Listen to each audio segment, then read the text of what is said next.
Bonjour à tous, bienvenue au Losers Club, je suis Michael. Je suis Thierry. Et aujourd'hui on va parler de 3 jeux, Beyond the Horizon, Monumental Duel et Three Ring Circus.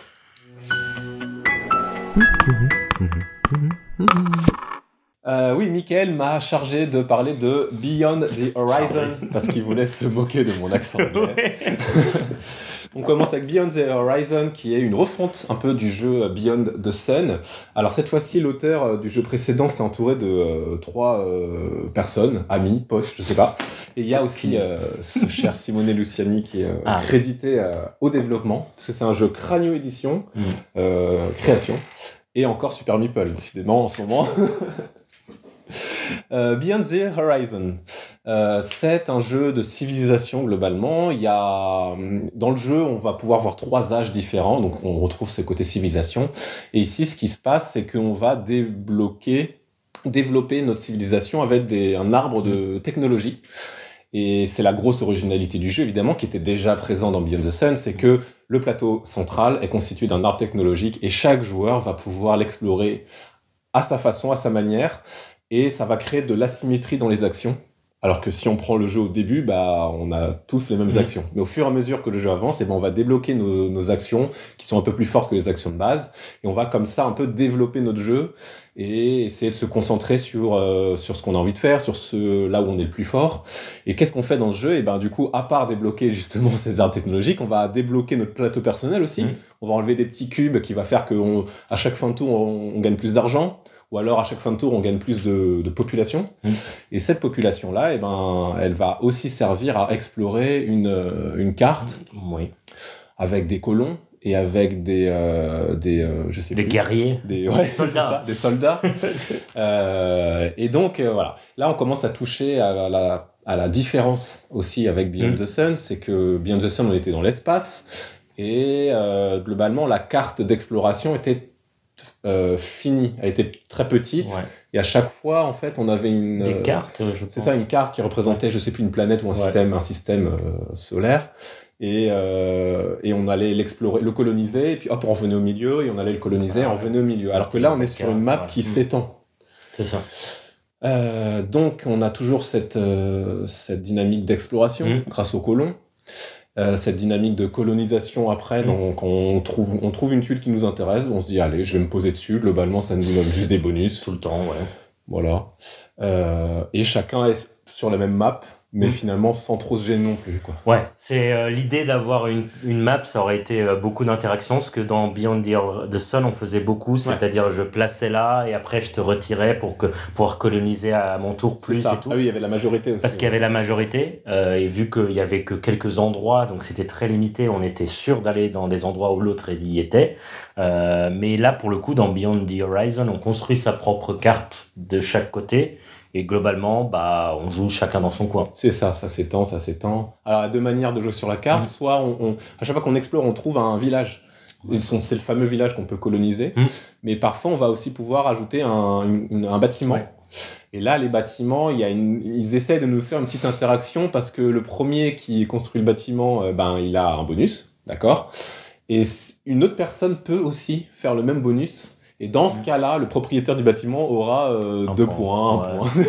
Ils ont essayé de favoriser l'interaction comme ça. Mais c'est pas là où c'est central, quoi. En tout cas, voilà, c'est la grosse différence, c'est ça, c'est cette carte qui plaît. Qui est mieux. Moi, je trouve qu'il est quand même mieux, en fait. Moi, ça me plaît beaucoup plus, parce qu'il y a des petits côtés bonus aussi aléatoires. Bon, c'est pas des bonus qui vont changer la partie, mais ça va donner une petite pièce par là, un petit ouvrier par là, donc ça peut être vraiment intéressant. Voilà, et puis après ce qui se passe c'est qu'on a aussi chacun alors on a une course à l'objectif, c'est là où est l'interaction au final. Oui, donc ça c'est pareil, c'est comme aussi dans Beyond the Sun, là il y a 3 objectifs, 3 ou 4 je sais plus, ça fait un petit moment maintenant qu'on a joué, mais globalement qui vont reprendre les gros aspects du jeu, c'est-à-dire soit avoir développé une technologie de niveau 4, soit avoir développé plusieurs technologies de niveau 3, soit avoir fortifié des villages, voilà, qui vont nous forcer à jouer avec les gros aspects du jeu. Les différents axes. C'est ça. Et dans ce jeu, la technologie de niveau 4, donc qui est la dernière de l'arbre, donc il y en a 3, à la fin de l'arbre, on les voit. Donc, à la différence du jeu d'avant. Donc, on peut se dire dès le début, ah, mais si je passe par Quel là, chemin? Exactement. je vais favoriser mon scoring sur la map, par exemple, si j'ai envie d'être militaire. Ou alors, je vais favoriser un autre scoring. Voilà, c'est la grosse différence. Moi, j'aime moins. Ah, t'aimes moins ça? Ah. Ouais. Ah ouais. Moi, je trouve que vraiment l'essence de Beyond the Machin, c'est que, c'est que on explore une technologie, ça récompense l'exploration en fait. Ouais. Et ça s'inscrit dans une galerie de jeux que j'aime bien, qui est que tu sais pas ce que tu vas découvrir, Ouais, mais tu fais confiance au jeu, tu vas avoir un bonus un peu cool parce que t'es le premier qui l'a découvert. Et après, tu vas avoir un pouvoir aussi. Alors, en plus, tu choisis toujours parmi deux tuiles. Mais voilà, j'aime bien l'idée de découvrir. Et puis, ça, on en avait parlé aussi, c'était un peu antithématique. Ouais, par contre, c'est pas thématique. On commence avec l'écriture et puis on sait que d'ici l'âge 4, on aura la bombe nucléaire. Bon. Ouais. C'est vrai qu'au niveau thématique, c'est pas terrible, mais c'est vrai qu'au niveau de donner une direction, c'est pas mal. Et puis ça permet vraiment, quand un joueur a pris un chemin et qu'on se doute de ce qu'il va faire, on peut prendre un autre chemin. Ça permet vraiment d'aller, du coup, un peu moins se faire mal et s'offrir des points de victoire qu'on n'aura pas. Mais moi, pour le coup, j'aime beaucoup ça, justement, de savoir vers où je vais. Mais pas comment je vais y aller, parce que du coup, y a toujours ce hasard au niveau des technologies de 1 à 3. C'est ça, ouais. Après, ce qu'on n'a pas dit, c'est que par rapport à Beyond the Sun, c'est beaucoup plus combo. Il y a beaucoup plus de combos. Donc ça, c'est aussi un côté que moi, j'aime bien. Parce que j'adore les combos.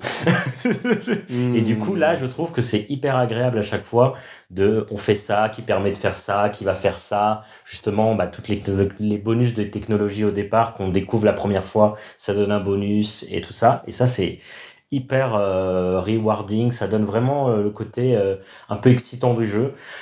Mais le downside, c'est que du coup, quand on joue à plus de 2, à 3 ou à 4, j'imagine même pas à 4, on n'a pas joué à 4, mais je pense que la longueur du jeu fait que ça devient un tout petit peu ennuyant, quoi. D'attendre son tour, que quelqu'un fasse tous ses petits combos, mais c'est classique de tous ces jeux-là. Et là, on est sur vraiment des combos qui parfois donnent des actions imbriquées, ou parfois rechercher une technologie va donner le droit de rechercher encore une technologie. C'est rare, mais il y a des fois des combos comme ça qui se débloquent, où limite tu sais plus où t'en es dans tes combos.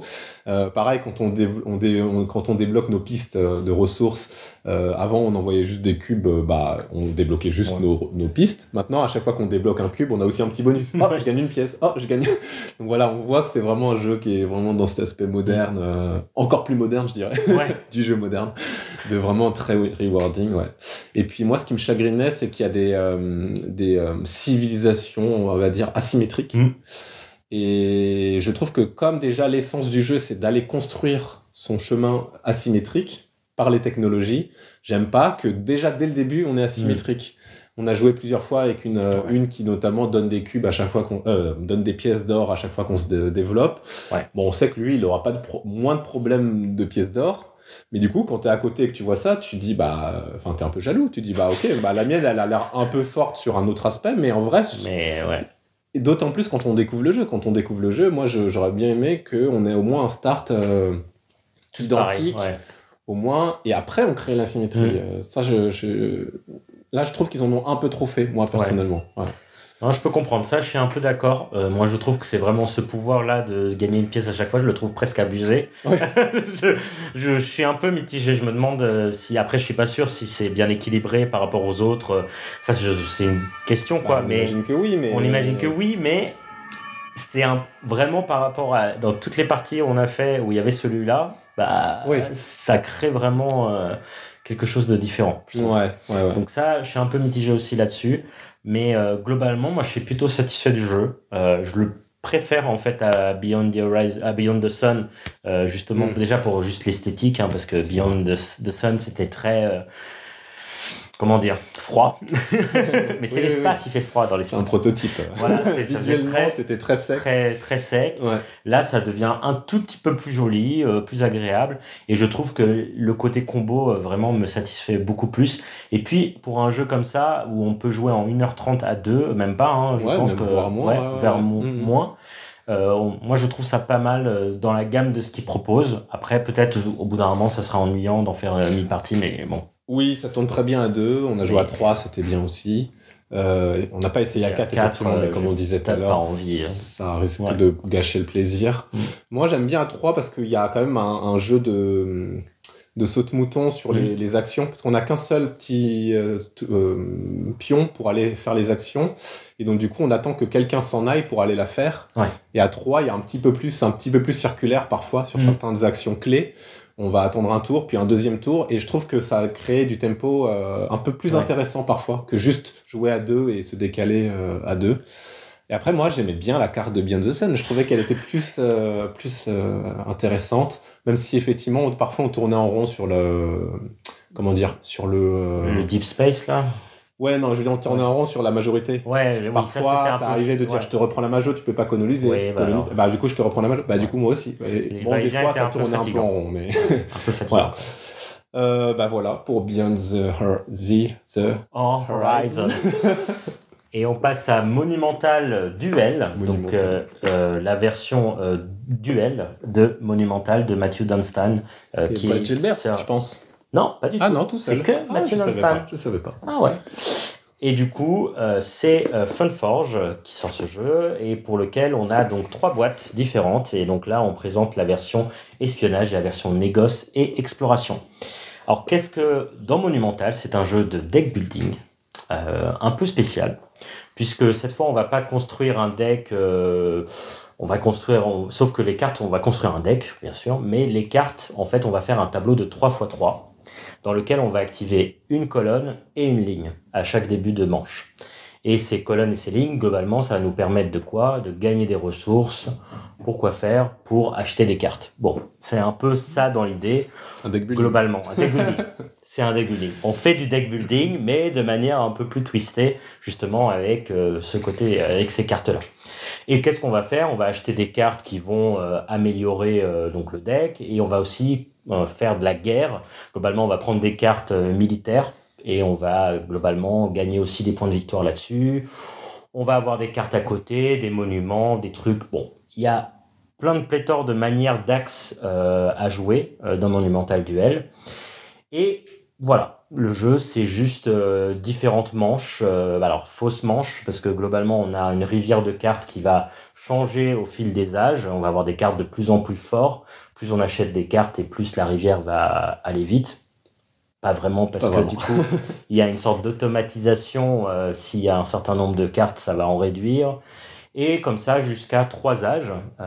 3 âges. On reste dans les jeux de civilisation. Et voilà.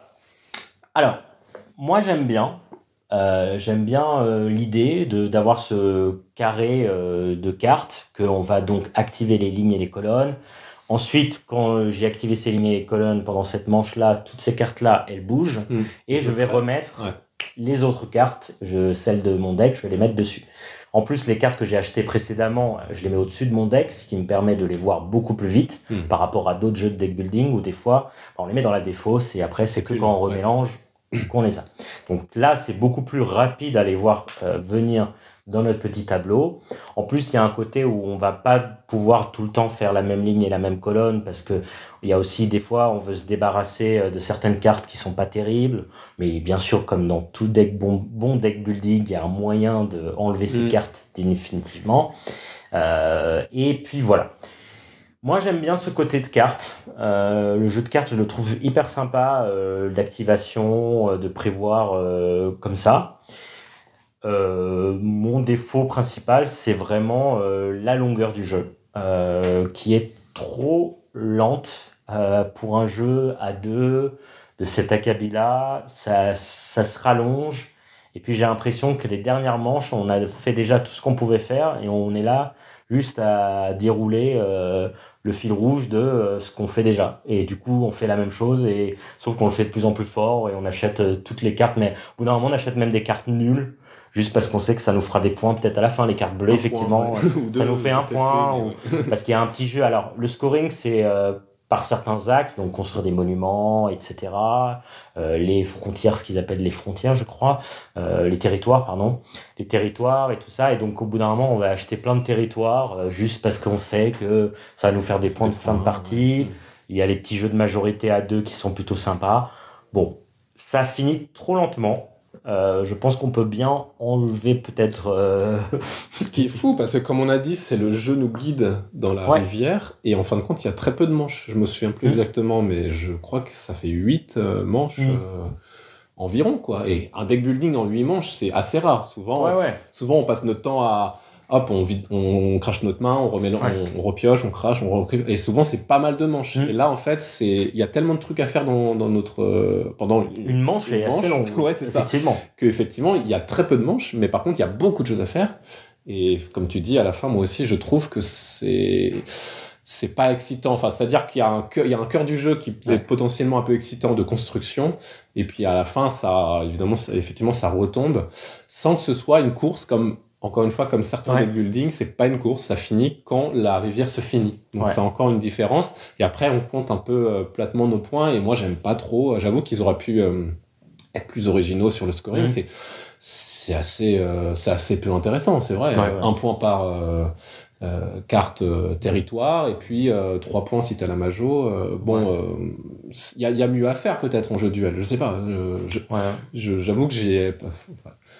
pour moi, c'est un deck building, donc déjà, j'aime pas trop ça. J'aime bien le deck building au service de quelque chose ou d'un plateau ou quoi que ce soit, mais là, on est plus dans un deck building pur, même s'il y a beaucoup de choses à côté. Il y a beaucoup de choses à côté, il y a pas mal de petites mécaniques, et en fait, sur le papier, je trouve plein de mécaniques super intéressantes. Je trouve que déjà le deck building en carré, là, comme on a dit, c'est plutôt pas mal, ok. Même si ça me saoule un peu d'incliner les cartes, là. Je trouve que c'est pas très lisible, mais bon. Non, ça, voilà. Oui, il y a le truc de territoire est pas si mal, parce que tu chopes des territoires, tu chopes des majos, mais en même temps tu peux piquer les territoires des autres, et puis tu as une mécanique pour les protéger, donc c'est pas si mal. Et l'initiative. L'initiative, ce que j'ai pas dit en plus, c'est qu'on part avec des civilisations différentes. Et effectivement, donc il y a une certaine asymétrie, et justement, il y a l'initiative aussi, parce on a un pouvoir d'initiative, entre autres, c'est-à-dire si vous avez l'initiative, alors faites cela. Et donc, on a une manière de prendre l'initiative qui est de dépenser des ressources. Donc, à savoir quelles ressources je dépense pour prendre l'initiative, et puis l'autre devra... Qui ne serviront pas pour acheter des cartes, par exemple, du coup. Voilà, c'est ça. Et en plus, l'autre, pour reprendre l'initiative, doit dépenser la même, mais plus 1. La même ressource, mais plus 1. Donc je regarde un peu... Il y a un jeu comme ça, de tempo. Quelle ressource il a, quelle ressource il va pouvoir mettre, et je vais mettre la ressource qu'il a le moins. Et du coup, ça l'empêche de prendre l'initiative. C'est ça. Est-ce que c'est intéressant de se jeter sur l'initiative, ou est-ce que c'est pas grave de la laisser? Voilà, il y a des bonnes idées comme ça que j'aime bien. Et puis la boîte espionnage. Oui, effectivement, la boîte espionnage qui part du coup avec un module différent de chaque boîte. Toutes les boîtes ont un module différent. Et dans la boîte espionnage, on a un module avec des dés. Et globalement, on a un petit paquet de cartes on va lancer un dé. Donc quand on utilise notre ambassadeur, c'est ce qui nous permet d'activer le module dans les jeux. Quand on utilise notre ambassadeur, il va nous permettre soit de prendre un nouveau dé, soit au contraire de lancer les dés qu'on a. Donc au début, on va prendre des dés pour lancer les dés, globalement, plus tard. Et quand on lance les dés, on va avoir des petits bonus. Et ça va pouvoir nous donner plusieurs ressources, faire au contraire détruire des trucs chez le voisin, ou des trucs comme ça. Donc c'est vraiment le côté un peu plus excitant du jeu, avec ces dés-là. Et un peu random. Aller en disant, non, mais parce que si je lance ce dé et que ça me fait 1, ce dé-là, il part définitivement. Donc il reviendra plus. Il faudra que je perde encore un tour à demander des dés. C'est horrible. Et du coup, il y a vraiment ce jeu sur les dés qui est plutôt pas mal et plutôt... Moi, j'aime bien. C'est le côté vraiment un peu chaotique que j'aime bien et qui rajoute un peu de piquant dans le jeu. Moi, je trouve que c'est pas déconnant. C'est pas mal. Alors, des fois, oui. Alors, quand j'ai la partie où je fais 2-6, oui, forcément, l'autre adversaire est dégoûté parce que tu gagnes les ressources qui vont te permettre de acheter des cartes et que c'est un peu déséquilibré par hasard, mais je trouve que ça rajoute un petit truc sympa. Et puis en plus, si vous aimez pas les dés, il y a un autre Monumental Duel avec une autre façon de... Un autre module. Un autre module. Après, moi, j'en ai fait 3-4 et je pense que ça me suffit. C'est horrible à dire, mais je pense que j'ai vu le jeu et effectivement, à part acheter encore d'autres boîtes, ce que moi, pour le coup, je vois pas l'intérêt parce que je pense que le centre du jeu reste le même Juste le centre du jeu reste le même et c'est les modules ou les civilisations. Mais je trouve que la symétrie de la civilisation. À chaque fois, il y a 3 civilisations, donc des paquets de culture, parce que ce que j'ai pas dit, c'est qu'il y avait Il y a un paquet un peu spécifique aussi, il y a des cartes spécifiques aux civilisations qu'on joue, mais globalement ça donne des bonus et ça va aider à faire la civilisation, elle joue d'une certaine façon, Un et petit ça axe, un petit axe globalement. Il y a des civilisations, il faut faire plus de monuments que d'autres ou des trucs comme ça. Et il y a cette idée-là. Mais moi, c'est pas trop mon intérêt de juste changer les civilisations pour me dire que ça va renouveler vraiment le jeu. Bah, je suis pas sûr en fait. Moi, juste le jeu de base, bah, j'ai fait quelques parties, et je pense que ça me suffit. Donc, je pense que dans la durée, c'est pas, voilà, pas ultra intéressant, et je me vois pas en refaire plein d'autres. C'est un peu triste, mais. Et si, comme moi, vous êtes un peu allergique au deck building comme ça, juste comme ça, bah ça vous ira pas non plus parce que voilà, moi j'ai pas trop aimé parce que ouais, ça m'ennuie en fait. Ça reste très personnel. Je reconnais plein de petits trucs comme je l'ai dit avant, mais au final, bref. Et au final, les gens étaient vraiment chauds pour le Monumental Duel par rapport au gros Monumental qui avait une map. Et ben moi je me demande si je préfère pas finalement avoir du coup ce deck building au service d'une petite map où on peut se bagarrer. Alors je m'en souviens plus très bien, on en a fait qu'une une demi-partie même, mais quelque part je vois pas la différence. Bon voilà. Mitigé quoi. Voilà, c'était Monumental Duel. Et donc l'accent anglais est de retour avec Three Ring Circus, qui est un jeu de Fabio Lopiano et Remo Conzadori chez Devir et donc chez Yellow Expert. C'est un jeu de cirque. C'est un jeu. Comme son nom l'indique. Oui. C'est un jeu dans lequel chacun va gérer son cirque itinérant à travers une carte des États-Unis un peu simplifiée, globalement plutôt la côte est et le mid-est. Non, ça se dit pas. Mid-ouest. Je connais pas les États-Unis. On gère. Il y a le Midwest, effectivement. On gère. Il y a les deux côtés. Bah, il n'y a pas la côte. Ah, il y a pas la côte. Oui, c'est vrai qu'il n'y a pas la Californie, tout ça, ouais, effectivement. Qu'est-ce qui se passe? On gère notre cirque itinérant. Donc, d'une part, on se balade sur la carte avec un petit wagon, tout mignon. La carte est toute petite parce qu'on est sur un jeu Devir. Vous avez vu, la boîte est compacte. Ils sont connus pour leur jeu très compact. Et donc, on a aussi des petites cartes toutes petites. Pas pratique pour les grandes mains. Et donc on gère notre petit wagon là sur la carte, et pendant ce temps-là on a un petit plateau devant nous dans lequel qui représente les 3 pistes de notre cirque, donc les three rings, donc du coup sur lequel on va poser des artistes, des artistes au sens large, hein. Il y a des animaux, il y a des acrobates, etc. Au début on va poser des artistes un peu nuls qui vont essayer de nous donner de l'argent et de la réputation. Et puis plus le jeu avance, plus on va poser des vrais gros artistes là qui vont eux nous permettre de scorer bien à la fin de la partie et surtout nous permettre d'aller faire des spectacles dans les capitales. Ouais. Et donc le jeu est très simple au sens où c'est très direct. À mon tour, soit je pose une carte et c'est au suivant, soit je déplace mon wagon et l'endroit où j'arrive, je fais un spectacle. Et au début, on fait des spectacles dans des petites villes pour avoir de l'argent. Et à la fin, on fait les spectacles, comme j'ai dit, au Capitale. Et là, on score des points. Et donc, on va passer notre temps pendant la partie à gagner des points, parfois de manière différée. Et donc, ce qui est marrant, c'est que du coup, chacun gagne des points. C'est un jeu très agréable, très sympa. Il n'y a pas beaucoup de risques de se planter. Il y a moyen de faire des différences, mais on ne se plante pas. Non. Et donc, tout le monde gagne des points. Et donc, c'est un peu la course aux points pendant la partie. Et la particularité du jeu en termes d'argent dont j'ai parlé, c'est que l'argent, c'est les cartes. Et c'est les artistes, justement. Et donc, pour poser une carte, je dois jeter d'autres cartes qui représentent $1. Voilà. Donc, ça va toujours dans cette optique de faire un jeu épuré, de faire un jeu compact, où les cartes, du coup, ont 2 usages. Et puis, à part ça, c'est la course à qui fera le spectacle en premier à New York. Et c'est la course aux majorités. Ouais. Parce que il y a le cirque de l'État. C'est ça. Le Federal State of Circus. Qui lui aussi se promène à travers les États-Unis. C'est les joueurs qui le font avancer. À chaque fois que quelqu'un fait un spectacle, il avance. Et quand il arrive dans une certaine région, hop, on fait un décompte intermédiaire. Qui a fait le plus de spectacles ici? Boum, voilà 10 points. Et puis après, il continue à avancer et il va passer comme ça dans chaque région, faire des décomptes intermédiaires.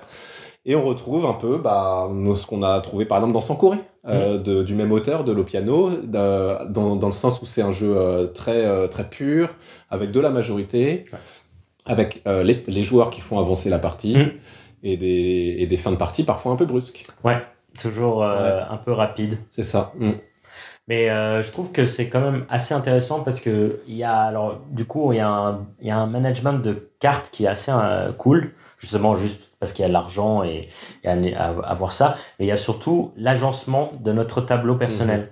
Parce que du coup, dans les capitales, on va devoir avoir un certain artiste d'un numéro. Et si on a l'artiste d'avant avec un autre numéro et l'artiste d'après avec un autre numéro, globalement, ça nous dit quel numéro il faut avoir. C'est les couleurs, ouais. Voilà, c'est les couleurs. Donc, il faut avoir le 16 et après, il faut avoir non, pas le 16, le 17. Il y a le 17, je sais pas jusqu'à combien. Bref. Il faut avoir les numéros correspondants et on gagne encore plus de points si on a le bon chiffre avant, le bon chiffre après pour le spectacle. Et donc, il y a un côté puzzle personnel, et pas que personnel, à faire attention à comment on va agencer ses cartes, comment on va jouer les cartes. Puis, il y a toujours la réduction aussi. On a une carte, si je mets une carte de 15, si je veux mettre une carte de 14, elle me coûte rien, puisque j'ai déjà payé un artiste à 16. À chaque fois, on paye le surplus. Le surplus. Mais dans chaque ligne, dans chaque piste. Donc ça, c'est aussi intéressant, le management, comme tu disais, de savoir où est-ce que quelle piste je fais en premier, comment j'agence mes trucs, etc. Ouais. Et puis en plus, je disais que c'est assez gentil, mais c'est quand même un peu nerveux en termes de tempo, parce que on cherche les bons numéros, on cherche les bonnes couleurs à mettre avant et après, mais on n'a pas le temps de chercher des heures, quoi. C'est-à-dire que au bout d'un moment, tu fais avec ce que tu as. Tu te dis, bon, je trouve pas la carte que je veux, bon, tant pis, je vais aller ailleurs, ou voilà, il y a quand même... Ou tant pis, j'aurai la carte que d'avant, j'aurai pas la carte d'après, c'est pas grave. Il y a une petite tension qui s'installe quand même au niveau des majorités, au niveau de la course. Les joueurs font vraiment le rythme de la course, quoi. Moi, j'ai été surpris. J'ai été surpris. Je pensais... J'avais entendu quand même pas mal d'avis plutôt mitigés. Et je trouve qu'en fait, pour un jeu plutôt familial, initié plutôt dans cette catégorie-là, et ça se défend. Je trouve ça hyper agréable. Et vraiment, le côté management de cartes est plutôt vraiment très intéressant. Bon, la fin de partie, on sait, les jeux où ça déclenche les fins de partie, c'est toujours un peu frustrant, le côté où, ouais, mais là, il me manquait qu'une carte et tout allait mieux se passer. Voilà.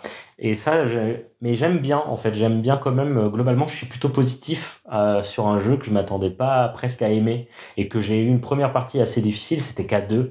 Et je pense qu'à 2, c'est un peu moins intéressant que quand on est à 3-4. Donc, voilà. Il y a des petits jetons neutres à 2 qui vont un peu mettre de l'enjeu dans les majorités. Et on joue pas sur toutes les États-Unis aussi. Voilà, c'est réduit aussi, mais effectivement, on préfère à 3 ou à 4. C'est beaucoup plus sympa autour de la table. Et puis oui, à la fin, ça peut être très frustrant, ou alors c'est très tendu de se dire, attends, mais... On se regarde, parce qu'en fait, le premier qui fait un spectacle, ça va déclencher la fin. Donc, on se regarde et dire, attends, qui va faire quoi, là? Donc, en fait, il y a quand même du jeu de ce petit jeu. Et les couleurs, c'est très coloré et c'est très... j'ai vu beaucoup de joueurs qui ont trouvé ça vraiment cool, accueillant comme jeu. Vraiment, ça donne envie aux gens. C'est tout petit peu laborieux à expliquer, mais ça se déroule très vite. Dès qu'on a fait 2 tours de table, c'est facile à jouer. C'est pas cher grâce à ce format compact. Ouais. Donc, c'est pas déconnant. Non. Voilà. À part, il y a un petit bémol aussi sur quand même l'iconographie, pas l'iconographie, mais la carte des États-Unis me pose un peu de problème. L'agencement oui, c'est ça, parce qu'on a dit qu'il y a les petites villes et les grosses capitales, mais il y a aussi les villes intermédiaires, et donc il y a des pistes qui reprennent chaque ville intermédiaire, et elles sont mises à des endroits bizarres du plateau. Où c'est un peu pas trop logique. C'est un peu joli, mais en fin de compte, on perd du temps à chaque fois à se dire, attends, si je fais là, attends, c'est quoi, il est où le bonus? Denver, non, c'est pas Denver, qu'est-ce que tu racontes? Ouais, c'est ça. C'est faire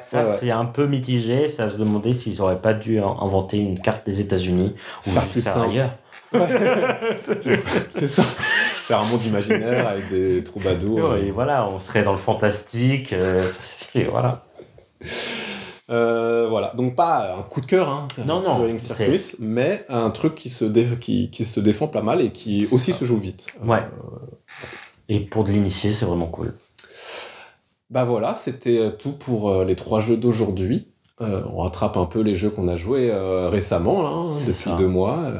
Et donc, dites-nous ce que vous avez pensé de ces jeux si vous y avez joué. En attendant, nous, on teste d'autres jeux. Maintenant. Ouais. Là, tout de suite. Je sais pas ce que c'est. Ouais. Minos, on y jouera un jour ou pas? Minos, peut-être un jour. Et on se retrouve pour la prochaine vidéo. Abonnez-vous. Ciao, ciao. Allez.